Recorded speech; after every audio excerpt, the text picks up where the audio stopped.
झुक के रहना पड़ेगा मेरे आगे, क्योंकि मैं अपने में खुद हीरो हूँ। तो झुक के रहना पड़ेगा, अगर झुक के रहेगा तो ठीक है, नहीं तो उसके इतने झूठ पड़ेंगे मुंह पर अगर उसने मेरे सामने स्टार बनने की कोशिश करी तो। पतली गली से निकल निकल निकल।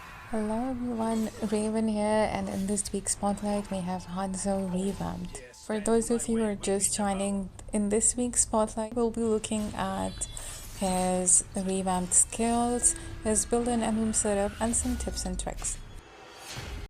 Let's start this video with some skill previews. So for his passive, Hanzo deals basic damage and inflicts stack of dark ninjutsu. Once he has those 5 stacks, he can cast the ninjutsu Demon Feast. Now, we were talking about his passive Demon Feast. This skill can only be used on the target when max stacks with Dark Ninjutsu.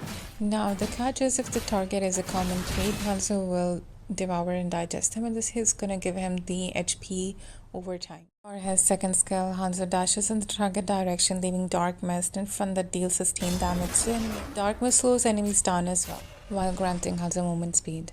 Now here are some changes to his ultimate. With his ultimate, Hanzo charges into Violet's Hanikage.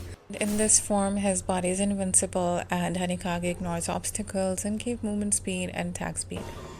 Since he's no longer invincible, if you deal damage to his Hanikage form, that's gonna reveal his location. If you remember in the previous version, Hanzo used to get damage on the shadow form, but that wouldn't affect on his current HP without the Hanikage form, but now it does. So in order to catch him, it's better to deal damage to his shadow form, and that's going to reveal his location, and he's going to be lower in HP. Now let's head to his build and emblem setup.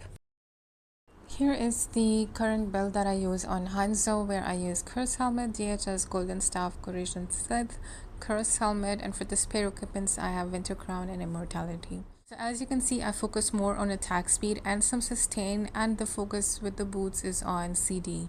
Now with all the revamp, Hanzo is now more dependent on the blue buff, and he needs that energy to last, so that's why we go for the CD boots and setup. And if we talk about attack speed, the reason is after the revamp, although he can cast the ultimate multiple times with a shorter CD, but what happens is you need that attack speed, and the buff could be between 8 to 10 seconds depending if you have the buff or not.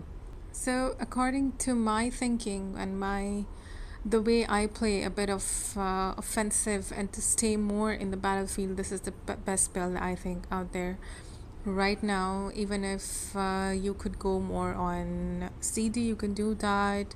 I mean, it totally depends on your playstyle. The custom assassin emblem, here you can see I have Rupture for that extra penetration, Master Assassin, and then Warcry.